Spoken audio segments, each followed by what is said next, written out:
Welcome to another segment of Chevy's Corner. This episode, I had the honor and opportunity of interviewing Dan Bell. During the first 20 minutes of our interview, we talked about Dan's initial steps as a coach, his transition from being a powerlifting athlete under Loui Simmons and West Side Barbell to kind of transitioning into being an athlete. Sadly, those first 20 minutes of the interview were lost in the process of me kind of trying to make space for the rest of the interview. The interview was kind of stopped halfway in the process of recording when Lindsay, one of Dan's athletes, walked into the room. And, I kind of just noticed that the interview stopped. And when I looked closely, it was because the storage within the computer was completely filled. So I wasn't able to kind of save that aspect because I was trying to make space, and in that process I deleted that video.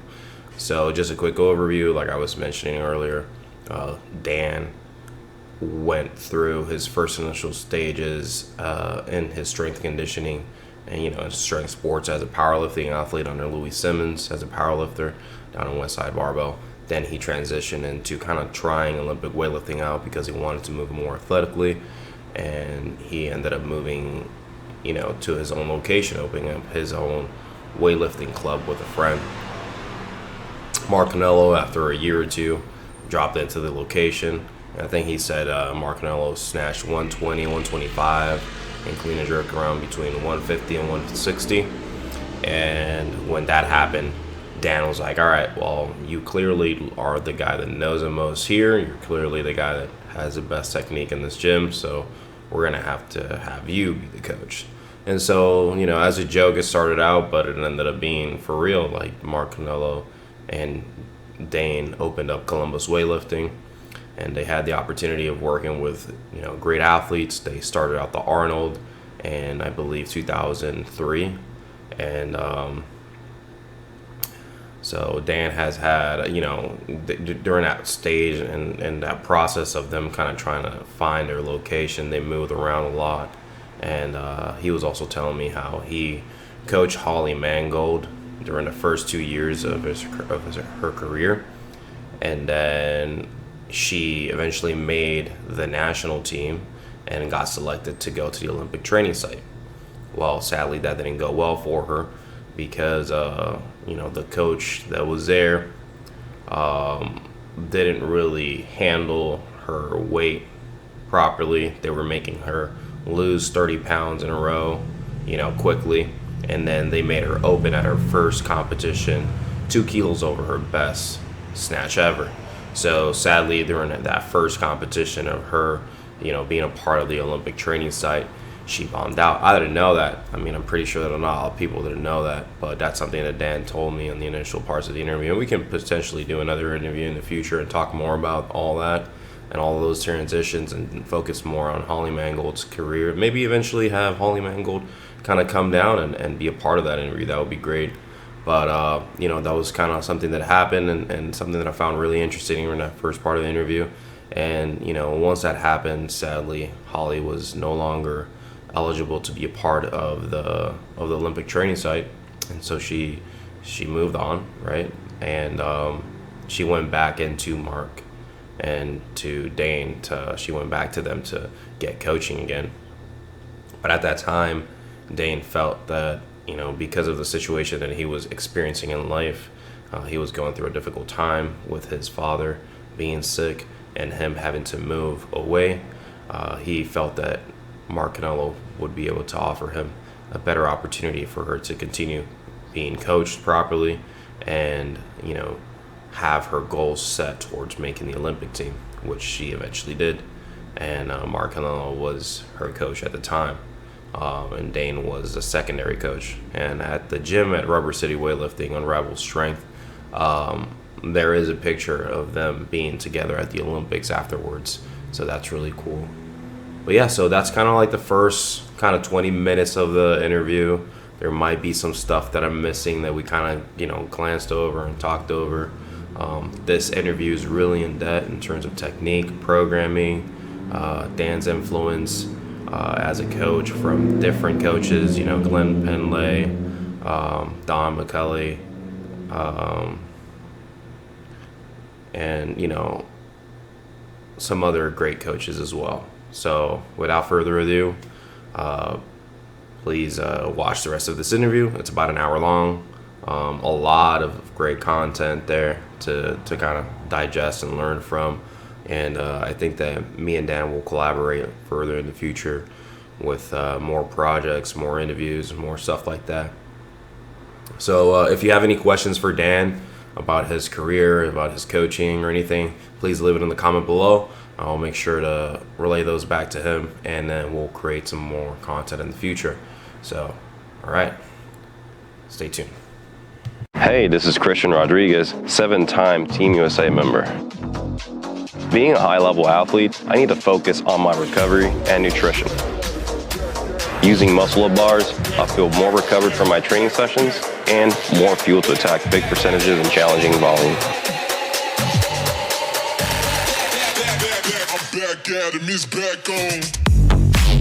I truly believe that these protein bars are the best in the market right now. The macros on them and the balance between carbs and protein is excellent for recovery or fueling a heavy session. You should give them a try.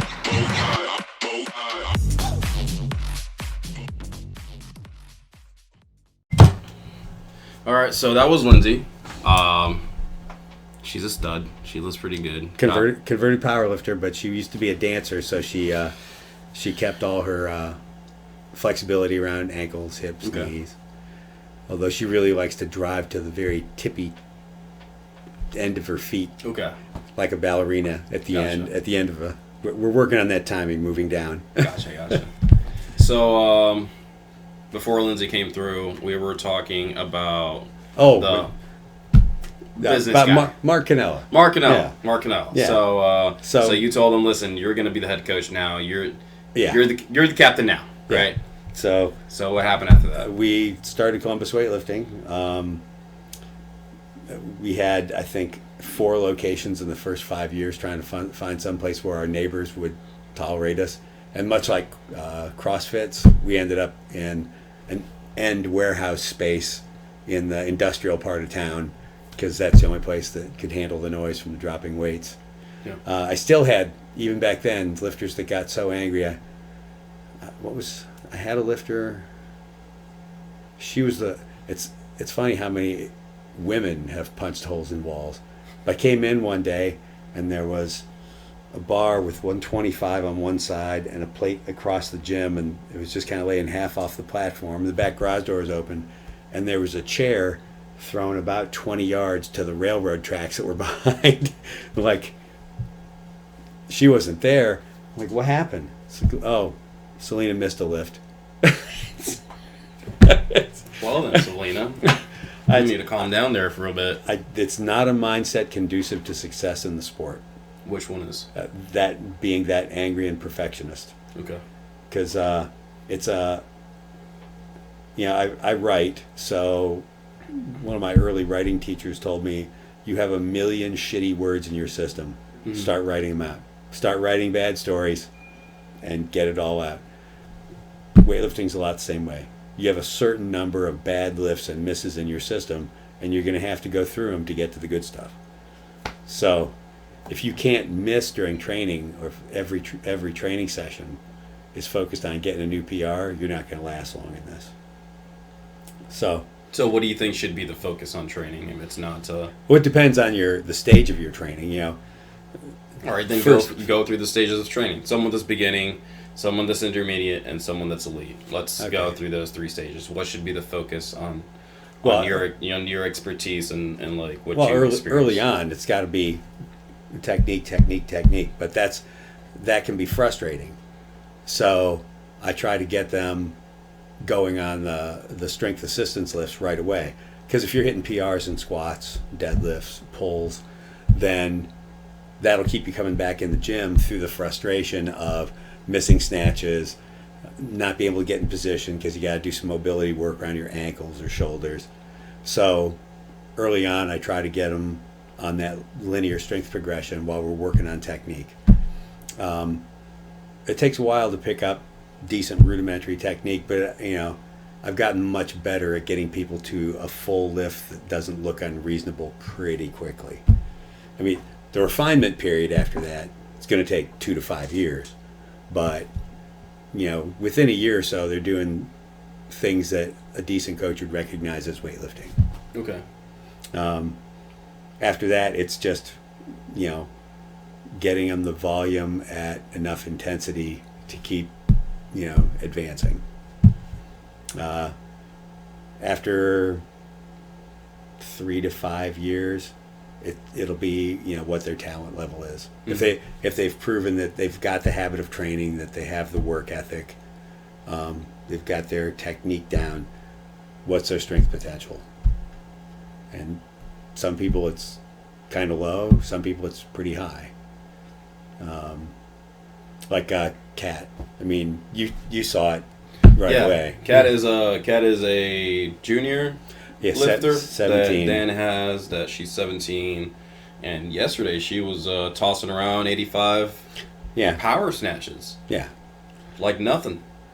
Yeah. Well, and the thing about her is she's got talent, but she's one of the tiny handful of really talented lifters I've had who also have a relentless work ethic.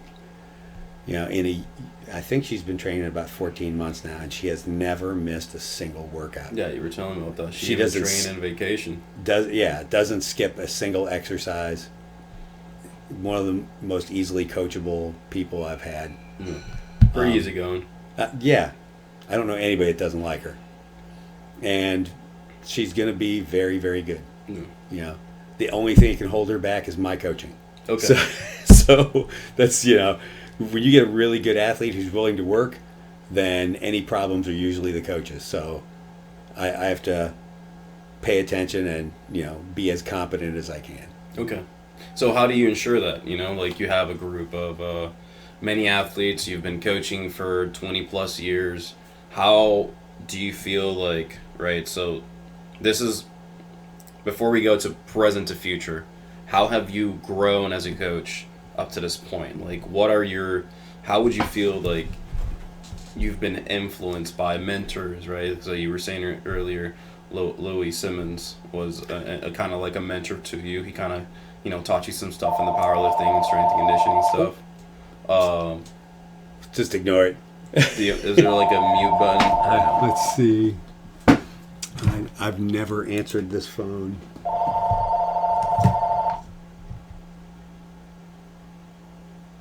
Thank you for calling Unrivaled. There we go. All right. So you were saying earlier, Loui Simmons, and was an influence to you, and then Mark Canello. I want to make sure I remember that name for sure, because obviously he's a pretty big influence here in Ohio weightlifting. Mark and I started the Arnold. Okay. Mark does he's like, his job is literally working for the government in logistics. So he was the front man and handled all the logistics. Back before USAW really supported it. In fact, they resisted it for 3 or 4 years because it was a big local meet that drew more people and gave out prize money, and none of their national meets did that. I think and we invited international lifters. We had Klokov there. We had Tatiana Cacharina there. We had, who was the Spanish 71? Lydia Valentin. They had Lydia Valentin there. Mm-hmm. And we had prize money for winning started at like $3,000. I think Mark got it up to like $7,000 or $8,000 to win. Yeah. And we decided to take weightlifting to the crowd. Yeah. We couldn't get people. Fernando Reyes also competed there. Yep. And I also remember Jadier Nunez, like a 77 guy, competed. He had like a 190, 195 clean and jerk around 77 kilos, 85 kilos. Yeah, we had some real beasts from there. Cuba. Yeah, he came from Cuba. Did amazing. But I remember those two names. Leo Hernandez already did really good, Team USA. But yeah, over the years, I've known like the Arnold is always that one meet that everybody just goes, and crushes it, right? Like even people from international. So you and Mark Canello created that meet. Do you remember what year it was? 2003, I think, was the first one. Okay. We got Klokov there the first 2 years. Misha Koklayev, he was in the Arnold Strongman. He didn't even know weightlifting was there. He's walking by and just saw it because I turned it around. I turned the venue around so that the warm-up room was open to the big hallway, so everybody could see the warm-up room. They'd ask what was going on, then we'd send them out around to the big room to where they could see the competition. Take notes, USA Weightlifting. Well, they Take just notes. they just put at this last year's nationals. Yeah. They had the warm-up rooms were exposed to the crowd, Yeah. so people could see what the coaches were doing and what was going on in the back room. Yeah, talking about that, what do you think about that? We'll just quick little side note. I think it's fine. It didn't affect how coaches or athletes functioned back there at all. It was kind of comical because they still had the screen back there where you could see the lifter because the camera's on it, or you could just look at the lifter. Yeah. So we did that. But one thing I would have done to improve it is they had the marshals table at the back, so people still had to look through the crowded warm-up room to see what the coaches were doing there. Bring the marshals table up front so people can see the strategy going on. Yeah. Okay. They may or may not understand it, but no, it didn't bother me. I thought it was a good idea. Yeah, okay. So, Arnold, first 2 years, you had that big names coming in, and then so kind of go through that transition of kind of like you were with Mark Canelo, you were building this amazing team, the Columbus Weightlifting together. At what time did that kind of like relationship kind of move on, and then you kind of did your own thing, he did your own thing, and let's see, did the Arnold, even after I moved back up here, I went down and helped with the Arnold for 4 or 5 more years. Okay. I think I did it for like 11 years. Mark was always the front guy. He dealt with Arnold, he dealt with the celebrities that came in. I'm a background guy. Yeah. I don't like to be out front, so I just stayed in the background. I built platforms, built the warm-up room, did the physical stuff, made sure everything, what we needed and everything we had got there, had all the tools we needed. That was my job. okay. So, yeah, I started thinking, we've got 2 decent coaches here in one place. We probably should have 2 clubs, but that hadn't developed very far when I found out my dad was dying. So, and my brother and my sister were taking on that whole load, helping out my mom. So I moved back up. I had a friend who had a farm. She let me move into an upstairs room. I'd help out at the farm. I wrote my first novel there. And I could help. I was close enough, 3 miles from where I grew up, so I could go help out. But, after a year or so, I kept trying to start a club at a local high school, but now the local high schools would let me come in and help. Because what do I know? What do I know about getting people strong after 6 or 8 years of doing that? No. The local football coach whose team went 3-5 or 3-7, didn't need the help. So okay. Well, that's when Holly Mangold pulled in the driveway with her dad one day, asking if this was Dan Bell weightlifting. Okay, I had a platform up in one of the barns. I didn't have squat racks. I put them up on bales of hay. So the bales of hay were pulling blocks and squat racks, and because she was going to go to Ursuline College in Cleveland on a throwing scholarship. So I said, sure. I started driving into Cleveland to coach her in the lifts. For a summer, she lived out at the farm with us, and then we trained in my brother's garage. After about 2 years of that, the goal then was to get her good enough to get invited to the National Training Center, and we still had that. So I did. I think she won the American Open. She hit like 100 and 130 or something like that. So that got her in the training center. You remember how old she was when that happened? 19, maybe 20. Yeah. And then the coaches, they completely mishandled her. They thought she was too fat. It was Zygmunt Smallsorts. Wanted her to drop 30 pounds, so they forced her to drop 30 pounds. Then they made her open 2 kilos over her PR in the snatch at the next American Open and said, if you don't improve your total significantly here, then you're out. And she bombed, and so they threw her out of the training center. So I really didn't have a place for her to train, I talked to Mark Canella because he had Columbus weightlifting still going. Yeah. And Mark's a good coach, and I trusted him. And so I convinced Holly, don't quit the sport, move to Columbus, train with Mark. And I helped out for the next couple of years, but in those 2 years from going to see Mark, she made the Olympic team for London, which is a nice fuck you to the people that threw her out of the training center. Yeah.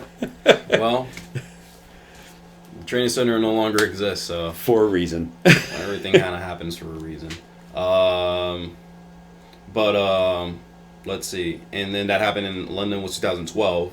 Yeah. So in 2010 was when you kind of like, so you were in that transition of like my dad's sick, but that's when you moved out here was 2010. Yeah. To Akron. So Yeah. is that where your family's from, Akron? No, they're from way up in Ashtabula County, most northeast county in the state. It's about an hour and a half from here. So is that where you went? That's where I was living. Then I met my wife, started coming down here to see her, eventually got married, moved in, and started Rubber City Weightlifting. Okay. Do you remember what year you were like, all right, this is going to be... I think it was 2011. I was here for a few months, and I got a call from some guy who was training on the one platform in Bodybuilders Gym in Akron, Mike Walker, who's now a strength coach down in Cincinnati. He said, hey, you mind coming in to coach me? And so I drove into Akron, helped him out, and then there was another guy there, Phil Martyr, who was messing around with the lifts, so he joined. Then a couple other people wanted to join. I didn't recruit anybody, they just heard it was going on. So I found CrossFit Utility gave us a few platforms in a corner. I bought some equipment on credit cards and started the club. We're in two different CrossFits, but CrossFit Utility twice. CrossFit Utility even got us a space across the alley, a little warehouse behind some offices, but they couldn't hold it, so we didn't have any place to go when that lease was lost. So I paid for a 1,700 square foot space.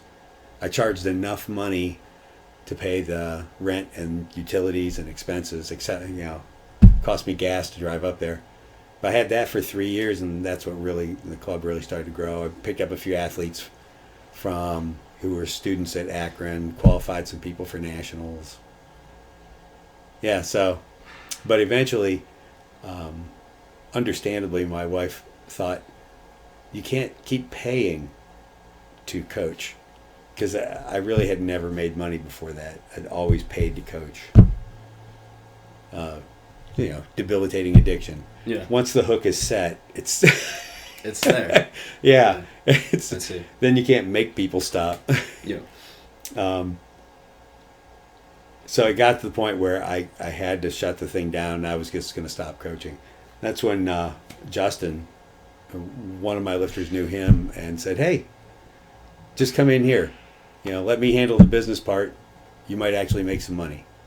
So now I make, about what a non-union janitor makes. Okay. Which is way better than where I was. Yes. Which is actually on the other side of the negative. Yeah. Which is making money. Yeah. Well, good. That's good. And so you've been here with Unrivaled Strength, which I see you got the logo on your shirt. Yeah, even got the shorts on. Okay. Okay. So how long you been here with I think Justin? I think this summer is 5 years. Okay. 5 years here. The same location? Yeah. Yeah. And you've kind of been moving the stuff around. We're at this end for up until this summer, and then moved to the other end, trying to expand some of the machines down here. Gotcha. And in the summer, it's nice to be towards the open end. Down here is the dead, no air moves end. Yeah. It's a little more comfortable at that end. So, yeah, and now I've got 24, 26 lifters. I mean, it's not huge. There's bigger clubs. Yeah. But, hey, it's... For not recruiting at all. Yeah. Just, people hear about it and they call or come in the door. Yeah. I'll take it. Hell yeah. So I had some questions about... earlier, you had mentioned, when we first kind of started getting to know each other, you had mentioned that you had met Don McKelly, and then had met like Sean Rigsby and Travis Smash, and you knew these people from kind of like your experiences and stuff in the sport. And I wanted to learn just a little bit more about that story, just because like we kind of just glanced over it slightly, and I wanted to know more. Don McKelly, may he rest in peace. He passed away a few years ago, and he's probably the most important coach I've known as far as influencing me. He's like good friend. He's my primary coaching mentor. Yeah, and that's kind of like across the board what a lot of people say about him. He was very influential, very knowledgeable, very smart. Had a lot of knowledge on the technique, and was just an overall good coach, all the way up to kind of like when he got sick. He always put his athletes first. The athlete's interest was number one in his mind. When I was coaching Holly, I saw right away. She came in. I got her when she was 18 years old. She was coming out of powerlifting. She had played high school football, not kicker or anything. She was a starting offensive guard on a team that went to the state title game, and she's still bitter because they lost by a field goal. But she was squatting 600 in high school.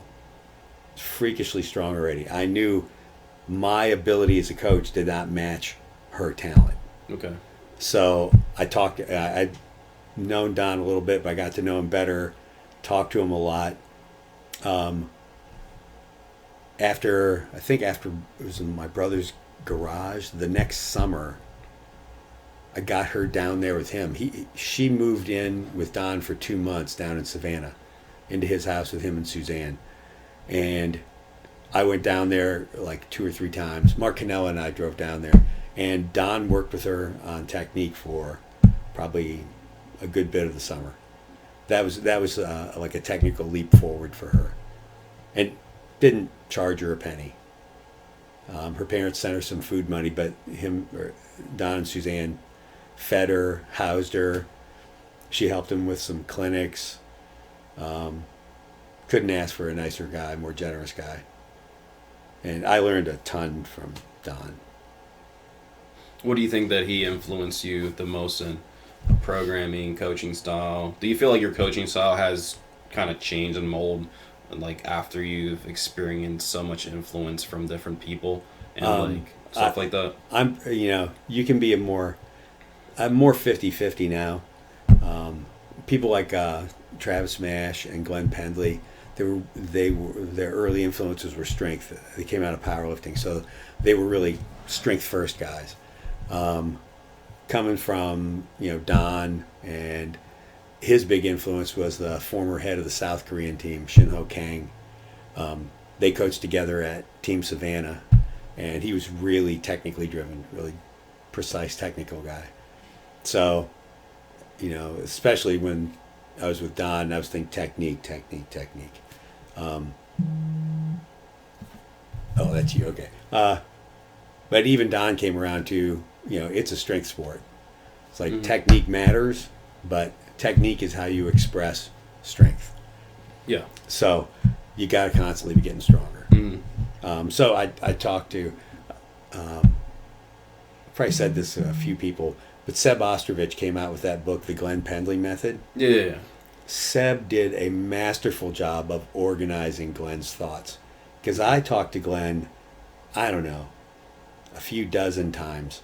If you ever talked to Glenn on the phone, it would be a 3-hour conversation. Okay.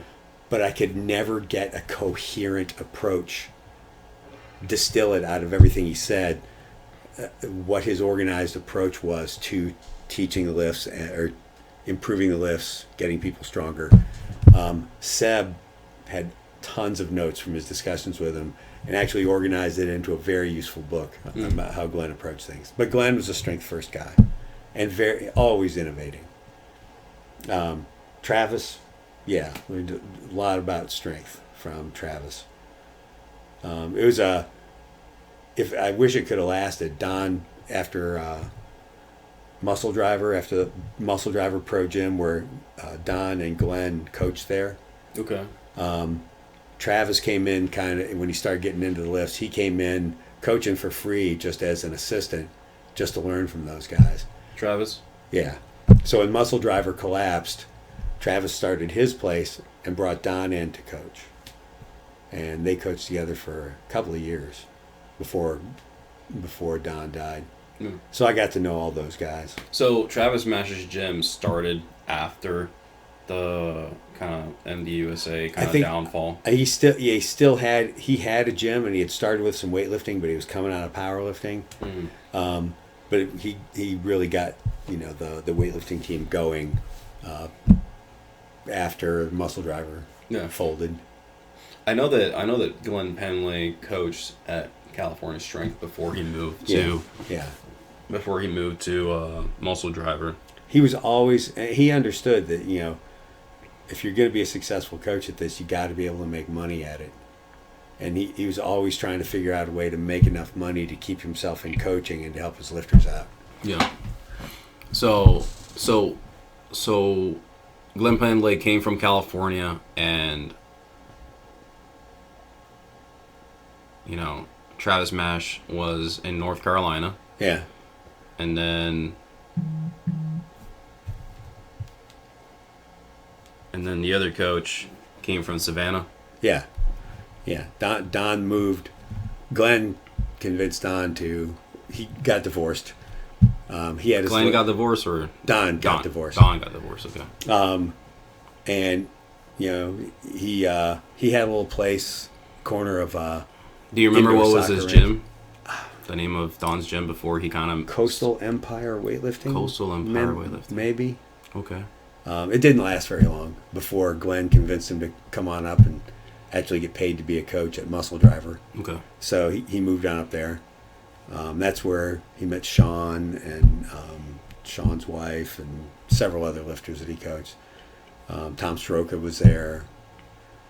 Yeah, that's. I went down there. I took a lifter down there, visited there a couple times, hung out, talked to him and Glenn. Yeah, I try to tell young coaches, I'm trying to get Tyler more into coaching, and he's doing a good job. People will be afraid to talk to somebody in this sport because they're really big and they're important. Yeah. They don't want to talk to me. It's like they're weightlifting famous.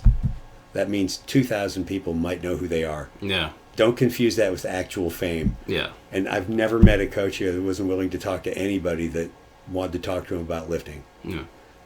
Yeah. Call him up and learn from him. So who did Tyler call?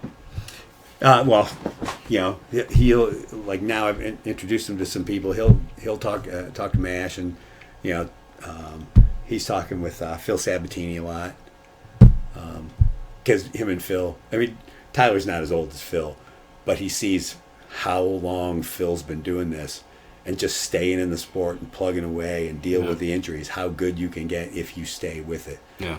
Because Phil came out of football, a lot like who's your teammate? West Kitts. Like shoulder mobility problems and carrying a lot of muscle, a lot of upper body muscle, and had to overcome injuries and not being able to train at high volumes. So he talks with Phil a lot about that. Okay. It was. Yeah, you gotta find a mentor in this if you're gonna be a coach. For sure. And so that's really cool that all that transition into that point. Do you remember what years you were going to kind of like the Muscle Driver camps, and did you know Don before he moved out there to the Muscle Driver, or did you meet him there and then I met Don in the warm-up room a long time ago. Yeah, before Holly, and he was always trying to help out. So you run into people at national meets, and then if they're from your area, you run them at local meets. The coaches are always talking in the warm-up rooms, and at the end of the day at nationals, AO final, juniors, I mean, some of the best learning sessions I've ever had in coaching have been in the hotel bar at the end of the day at national meets, because all the coaches end up there, and you always end up talking about weightlifting, how athletes are developed, what squat programs are working, all that stuff.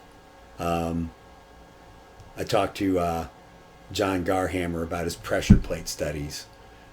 Bob Tucano, because during a meet when Bob's out in the audience, by the time I met him, if it was a B or a C session, he would just go out in the audience and nap. So I'd wake him up and make him talk to me. Okay. I mean, you gotta get some information somehow. If this man's sleeping, listen, man. Yeah. It's time to wake up. I need some knowledge. People don't realize how lucky they are now. You just type in Catalyst, and Greg has a ton of videos and explanations, and he's always putting out good content. There's MASH is putting stuff out all the time. It's easy to find information. Yeah. It was hard before the internet was big, before you could find an answer just by pulling up your phone. Yeah, which is interesting. I feel like you have a lot of knowledge that, even though we're kind of tapping into it a little bit today and kind of learning more about your influence and kind of like your story, we're not really tapping into your actual knowledge as the coach. We're just kind of going over it a little bit. But I know that you could, you being the writer that you are, you could potentially write some really, really solid blogs and do similar to, the work that some of the great, renowned in the social media world coaches are doing right now. I just feel like maybe you just kind of just haven't done it, and that's kind of just what it is. There's a while there I was writing a bunch of stuff, and it's still out there. You can still find the articles. Okay. Yeah, I wrote and every now and then I'll put something up on Instagram with a little explanation, but I don't have any super special or innovative knowledge. I don't know something that Greg doesn't know, that MASH doesn't know, that a bunch of other coaches don't know. Mm-hmm. And it's really funny. I'll think of something I want to write about or put something on Instagram about, and literally that afternoon,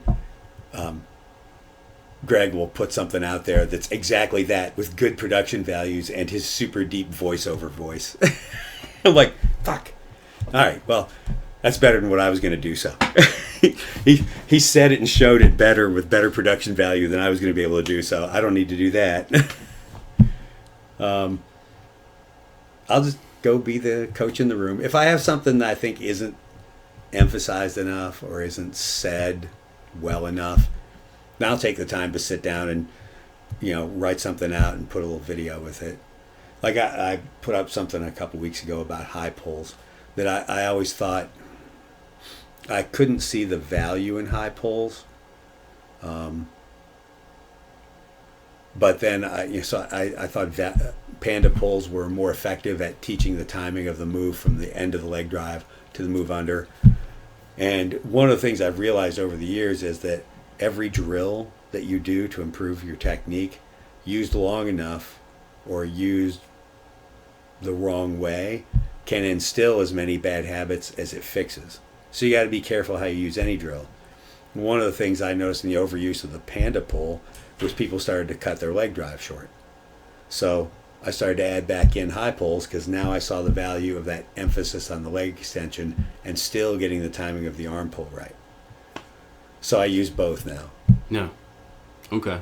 So in terms of programming, because that's an interesting point, right? You have two variations of the same exercise. Yeah. Right. So my biggest influence so far in how I kind of decide to structure the programs that I kind of develop for the athletes that I work with is kind of Dave Spitz and his influence. I think that his influence comes from Albagiev, but I'm not really sure because I haven't done enough research to really know kind of where that structure comes from. But his more kind of general preparation, hypertrophy, block, and then there's transmutation, and then pre-competition, and then competition. So it's realization. I think the realization cycle I'm trying to remember the names. It's hypertrophy, so general prep hypertrophy. I know that there's one that's called the transmutation, which is basically that transferring that from the technique. And then there's should have written my notes down, but you know what I'm talking about. So there's four main cycles, and then there's the general prep, which is general preparation, hypertrophy, transmutation, pre-competition and competition cycle. And so you're kind of like going from accumulating a lot of volume and not doing a lot of intensity work on your technique, kind of just working on technique a little bit, and kind of just you go from a lot of volume and not a lot of intensity on the lifts to kind of reducing the volume and increasing the intensity as you start to get closer to the competition. Right? That's kind of like the structure that classical periodization. Yeah. And you having the experience that you've had so far, I mean, I assume that is kind of like how most coaches do it, or do you feel like there's other coaches that kind of have similar different approaches, like instead of having these main focuses of developing the strength and the technique, do you do things differently? I try to keep things as simple as possible. Okay. Because one of the things I figured out is I'm not as smart as I think I am. So I have to keep things simpler and more straightforward. I mean, I do follow each block of a training period is going to be 4 weeks. I have what I call a base week, which is where you're doing a lot more volume at lower intensity. Then a loading week, where I reduce the volume a little bit, but the intensity goes up a fair bit. Third week, we unload. And that's one thing I talked with Glenn a lot about, is unloading. I pretty steeply unload. I cut the volume by 50%, and I lower the intensity by at least 5, but usually 10%, and really unload. Then I have a test week. Which is the 4th week before the new cycle hits. Yeah. And for squats, I'll do an AMRAP squat there. And then, so I'm not a big fan of 1-rep maxes in strength work. I don't do that too often. They're very stressful. And the risk to reward potential for injury is pretty high. Okay. So I don't like to push 1-rep maxes in strength work too often. So I can do an 80% AMRAP, 85% AMRAP at the end of the second block, and that gives me a decent idea if their strength is going up. Or if I need to, I work off goal weights, so their percentages are all based on a projection. So if somebody has an 85% AMRAP and they do 10 reps, I know their goal is way too low, so I push that up. But if they only do a single at 85%, I know I've over projected for them. So first 4-week block, trying to do very high volume and push volume in the squats and pulls. Keep the intensity for the lifts down quite a bit, focusing on technique remediation. I also shorten the range of motion. Like the first 2 4-week blocks we'll literally do most of our lifts off blocks. Okay. But I still like to keep in touch with moving from the ground. So every Saturday we do full lifts from the floor. Okay. But it's I do classical over 8 to 12 weeks, very high volume, low intensity. Intensity goes up, volume goes down. Yeah. But I prep 1, prep 2, comp cycle. That's so you kind of keep it the 3. Yeah. Prep 1, prep 2, and then comp. Yeah. Prep 1 is higher volume, lower intensity. Prep 2, blocks go closer to the ground, go from the power position down to the knees, and intensity goes up, volume drops some, and then comp cycle, we won't push the squats as hard, and the volume in squats comes way down. Do you focus on higher intensity lifts? So do you start hitting that 1-rep max on the squats as you're getting closer to the competition? Really? About 3 weeks out. It's I usually a 5-week comp cycle, and so 3 weeks out we'll max the squat. But during the taper week, I'll have them hit a 90% front squat for a couple of singles. But I have, one of the things I'm watching is people, especially for women and lighter weight men, they, guys like, does one rep.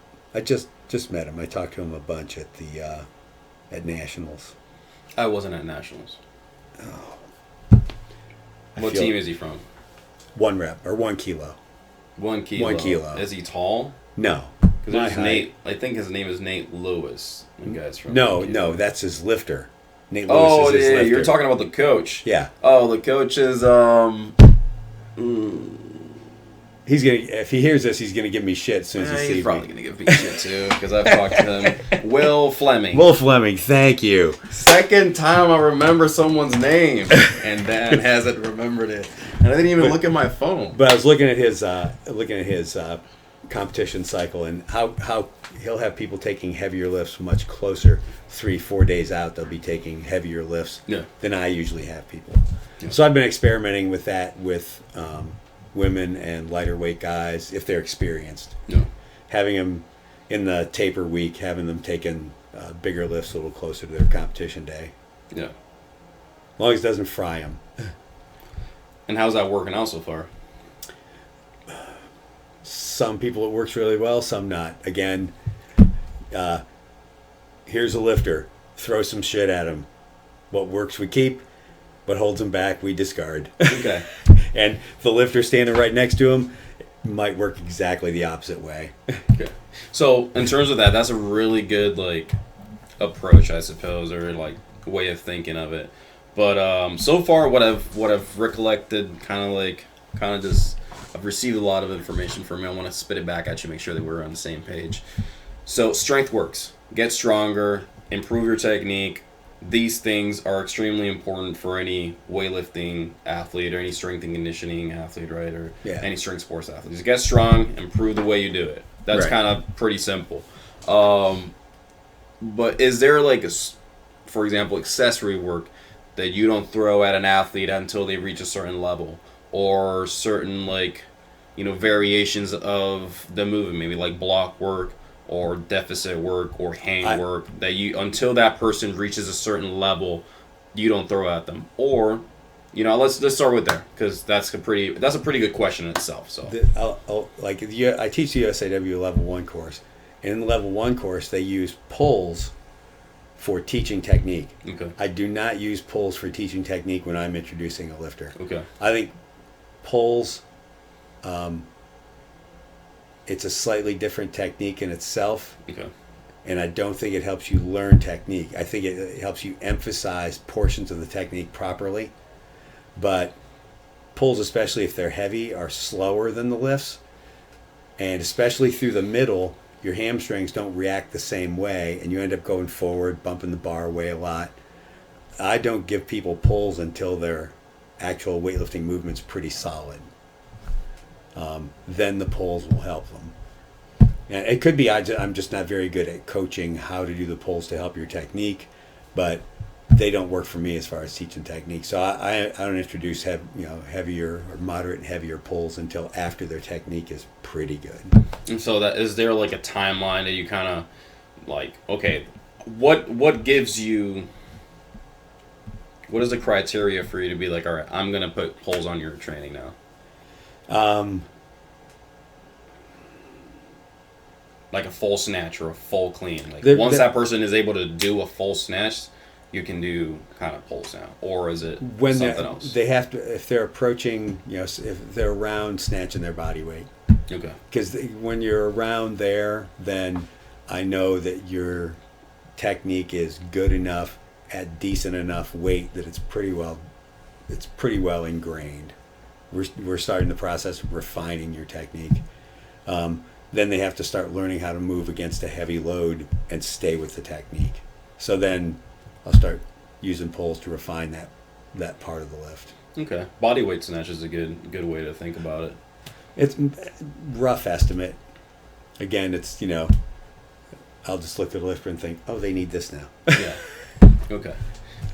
Is there anything that you feel that you do different? I mean, that sounds pretty different. I've never kind of really exchanged that idea of introducing pulls at a later stage into the weightlifters training. Well, But is there anything that you kind of feel like that you do differently in your training style? people don't use what used to be called bar skis very much.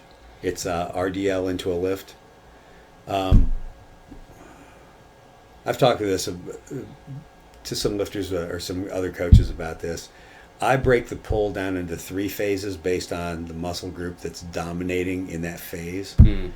The traditional first pull from weights on the floor till the bar is passing the knees. That's if you set up in a proper start position, that's a quad dominant movement. But as soon as you get to the knees, and if you stay over long enough, a little bit above the knees, varies by lifter and their structure. But if you watch world-class lifters, and I see this in you, that's when they'll start to open the torso. That is a hamstring dominant movement. You're extending the hip. One of the most common areas you'll see in less experienced lifters, as soon as the bar clears their knees, their hips will start to go forward, their knees will push forward under the bar. Okay. In A-session lifters, international class lifters, you'll watch the bar will start tracking up their thighs as they open their torso, and their knees will delay a moment. They'll stay back, and then they'll start pushing under the bar. That little delay tells me that the hamstrings are contracting strongly to open the torso at the hip, but because they cross the knee as well, the hamstrings are forcing the knees under. It's the classic automatic double knee bend that coaches used to talk about all the time. So that beginning of the second pull is hamstring dominant. So you need to have very strong hamstrings, and you need to understand how your hamstrings work in that movement. And that Barsky, the Bob Bednarski used to do these for Joe Mills. Joe Mills taught him way back in the late 60s. He would do cleans where he'd do an RDL, and that because that put his shins back far enough, it put his hips back far enough, it transferred the weight in his feet back far enough that as soon as the bar cleared his knees, he started to open his torso. He came back to midfoot, he was flat-footed, he was using his hamstrings to initiate that second pull. So when your hamstrings pull your knees back under, you pull into that power position where you're flat-footed again, and now your quads come back into action to finish that pull. So it goes from quads to hamstrings to quads. So that's how I think about, the phases of the pull, and at least one exercise to try to start teaching people how to use their hamstrings properly to initiate that second pull, or the first part of the second pull. And that's called a Barsky, and it's a RDL into a clean or into a snatch. Gotcha. So I'll have people RDL down to 4 or 5 inches below their knees, and then stand up like it's an RDL and try to finish fast like it's an RDL. I had Tyler doing them the other day, and he didn't go over 70 in the snatch, didn't go over 90 in the clean, and his hamstrings were so sore the next day he had to skip the workout. Yeah, no, he was telling me, I think on Saturday his hamstrings were tight. He wasn't able to snatch what he was kind of projected for that day. Yeah. So that's interesting. Interesting to think that such a small amount of load with a exercise that is kind of meant to be done slow and controlled, right? RDLs are normally meant to do kind of slow and controlled, but you're generating through this variation of the exercise a more explosive approach. I imagine it's past the knees, right? Like you're controlling it from the knee down, and then you're kind of generating that power. Yep. Or I mean, as you're generating power through the hamstring from the knee to the power position, you still have to maintain good positions. You have to keep your thoracic spine tight and engaged, and your shoulders back, and your chest. So you have to have serviceable technique before you even start using that. Yeah. I don't think of it as a technique building exercise until you have decently dialed in technique, but you need help feeling that position with your knees back more, with your hips back more, and using your hamstrings to initiate that. Now, if I get a lifter to move that way without ever using that exercise, I will. And if they're moving okay, I won't even mess with it. But some of them, I just can't get them to get their knees back and use their hamstrings right. Do you throw in RDLs in training? Oh yeah, normally? RDLs are vital. Strong hamstrings are vital to being a good weightlifter. Okay. And you can't count on just squats and deadlifts. Deadlifts will help, but you need to exaggerate it a bit. So yeah, RDLs. If there's a problem with the wrist or hand so they can't hold the bar, then good mornings. Okay. Good mornings and RDLs are your staples to increasing posterior chain, kind of, or hamstrings. Now, I think of RDLs and good mornings as the heavy exercise, not a hypertrophy exercise. Okay. For hypertrophy, I like to. So RDLs and good mornings, they'll work the hamstrings around their function at the hip. But I also want to work it around their function at the knee, and that's a good place. Like GHDs are great for getting reps in and getting some hypertrophy in your hamstrings. Okay. So for posterior chain work. Yeah.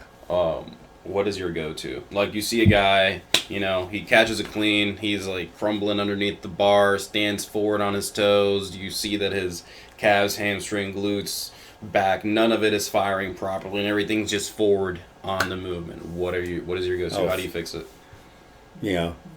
Stay on them to do front squats properly. Okay.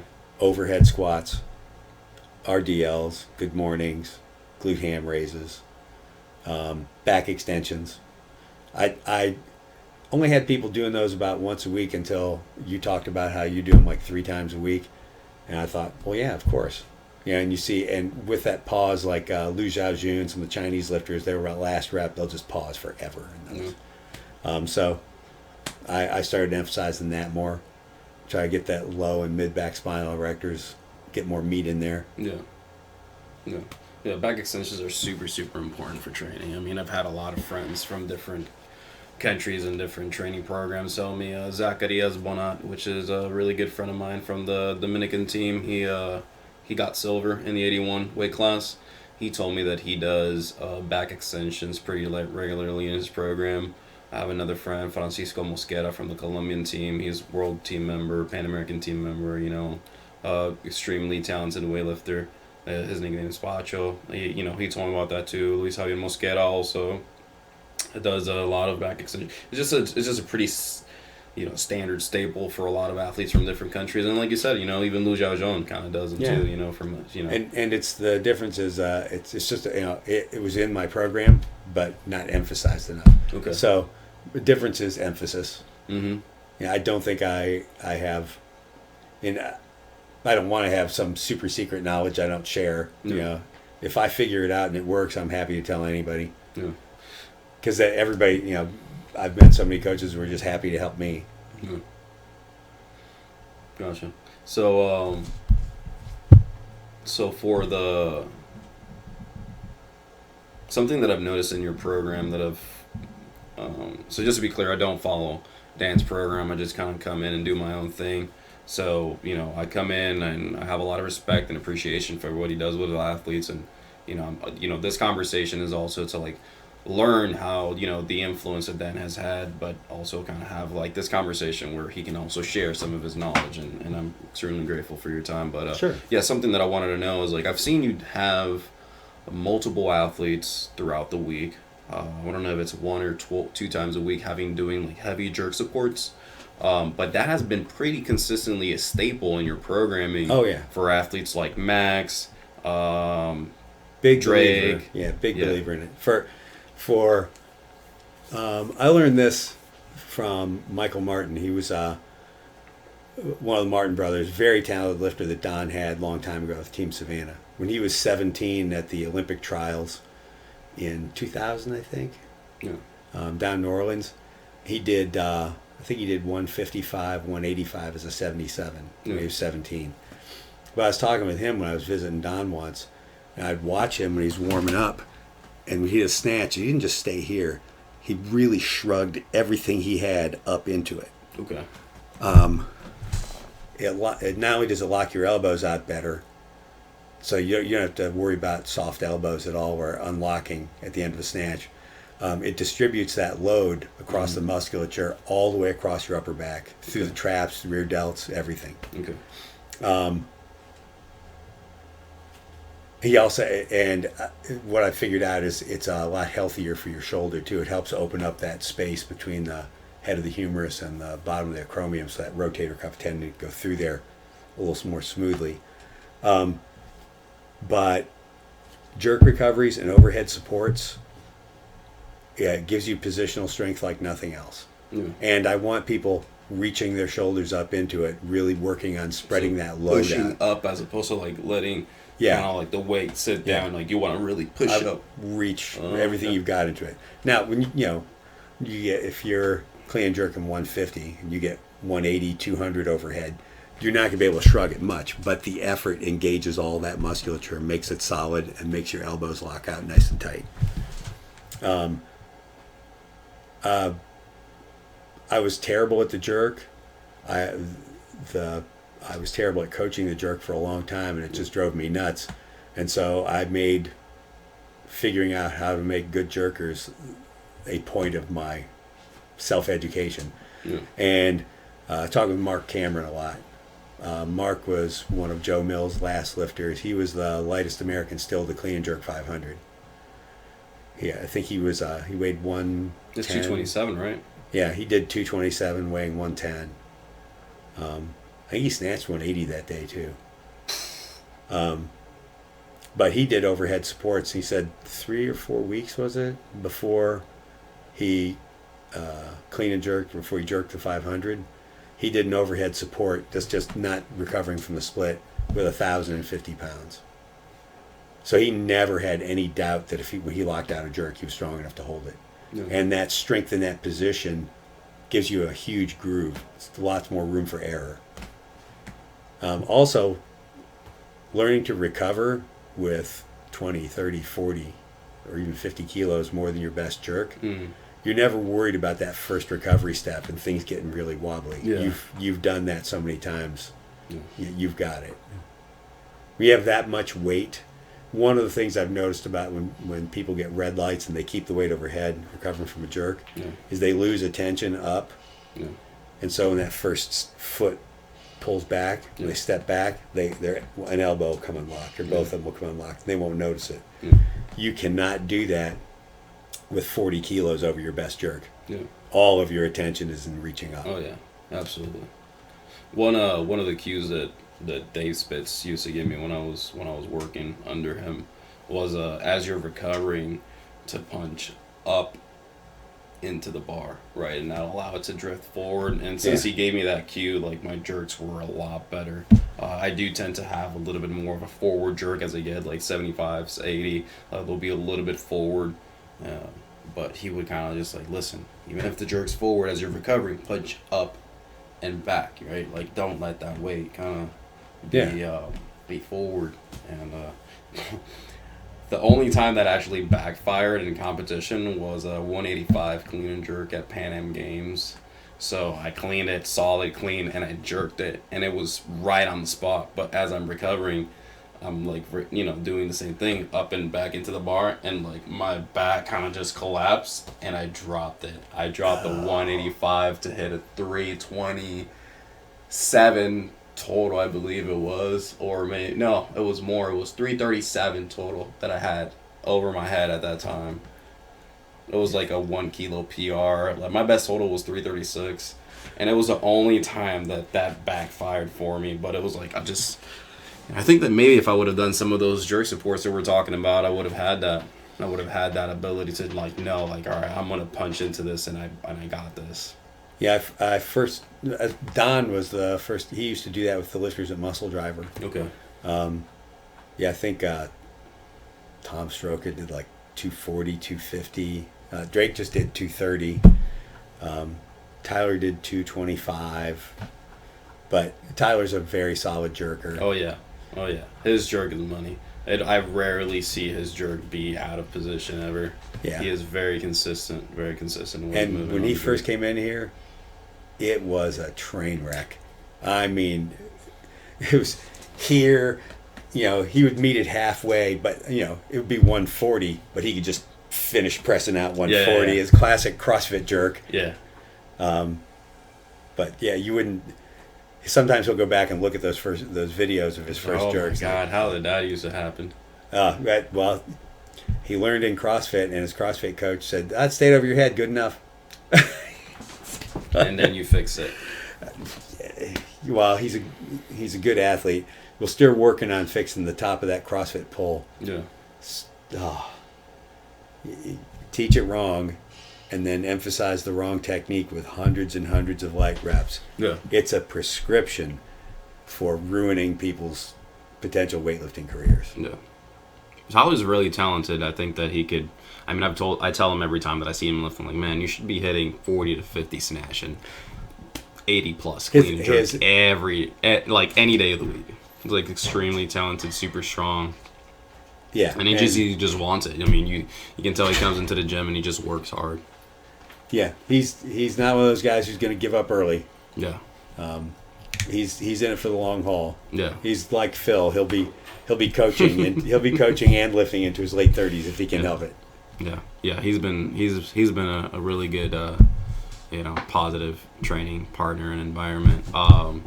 I see that as 3:49, so you got to start coaching here in about 10 minutes. So we'll wrap it up here quickly. Because Kat will be here at 4:01. Yeah, no, she's always on time. Let's see. I mean, we've talked a lot about your influences as a coach. Some of your ideas in the programming. Anything that you think that is worthy, knowledge-wise, that you think like would benefit the conversation so far? Because at this point, like, I'm kind of drawing blanks here. Well, there's a kid that he was a lifter, and he helped coach his sister, Chelsea Kyle. She was on junior world teams, junior national record holder for years. He had a program where she was training 9 times a week. Mm-hmm. Now, Chelsea was in high school and then college, lived at home the whole time. Her dad and her brother were her coaches, and her gym was in the garage. She didn't have to have a job. So she could do all those things, and she started learning very early. But we were comparing how she used to train and how he's just come back to coaching after a long break. He had to take the level 1 again, and he just took it from me up in Norwalk. So we got to talk a lot. But we're talking about how we're comparing the assistance work, super heavy amount of assistance work like Travis Mash had. He sent me a couple of Hunter Elam's programs. It's just shot through every day with assistance work. And the minimalist, more Bulgarian approach, intensity and volume is controlled. It's not, it's not like people think the Bulgarian system was, balls to the wall all the time. But it's focused on front squat, back squat, power versions of the lifts, and full lifts. Hardly any assistance work.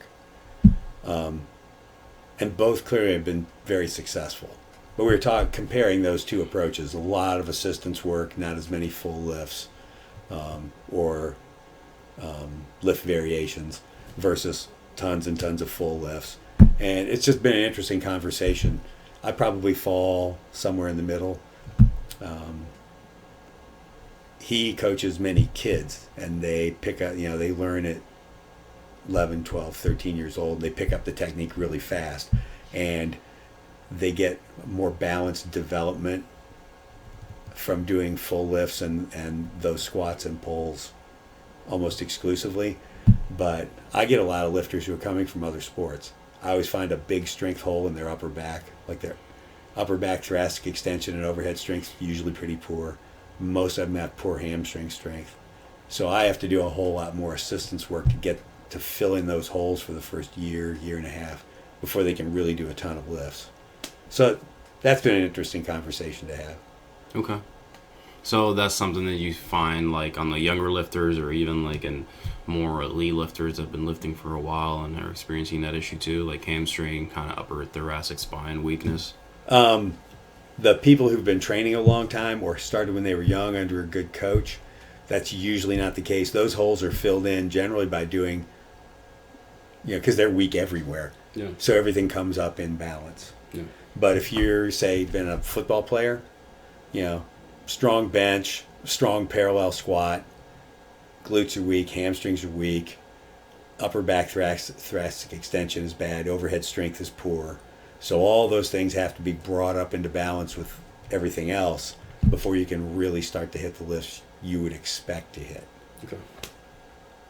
Yeah, it's invariably that upper back strength hole is just common in experienced athletes from other strength sports that have come in. Powerlifters and CrossFitters, they don't have that. Football players don't have that.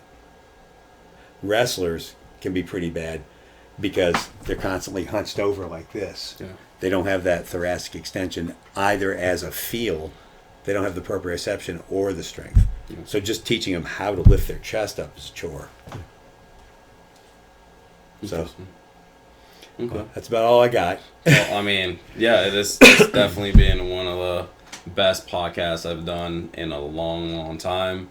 Thank you so much for your time, Dan. Oh, I sure. really appreciate it. You're an extremely knowledgeable coach. I think that you don't give yourself enough credit. I think that you kind of just have so much in you to offer as a resource for weightlifting. You've been on it for a long time, a lot more than a lot of these younger coaches have been. And I think that a lot of people will learn tremendously from what you have to offer. Thank you for sharing some of your knowledge with me for the podcast I'm going to be putting up together.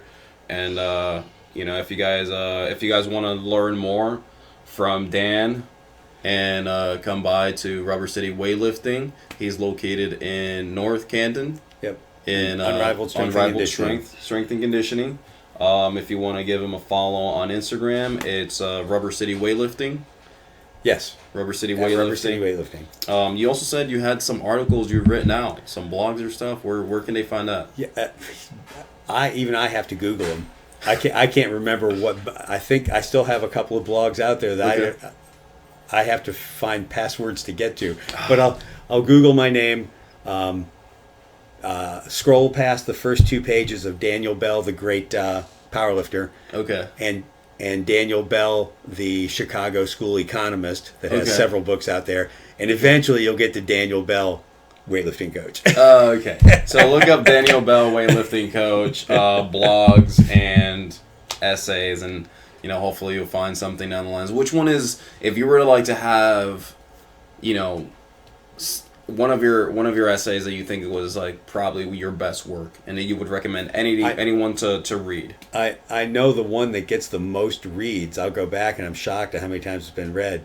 It's heel height and position. Okay. Back before you could actually get varying heel height shoes. Yeah. I used to add heel height to my lifters' shoes all the time to get them in better position without having to go through 2 years of ankle mobility first. Okay. So that one's been read a lot. Okay. Well, there you go. And do you know the name of it? So if people want to just Dan Bell, heel height adjustment. Heel height and position. Heel height and positions. All right. Thank you so much for your time, Dan. No problem. You're a great friend and a great resource, and people need to learn more. Me too. Yeah, we all do. And this has been another episode of Chevy's Corner.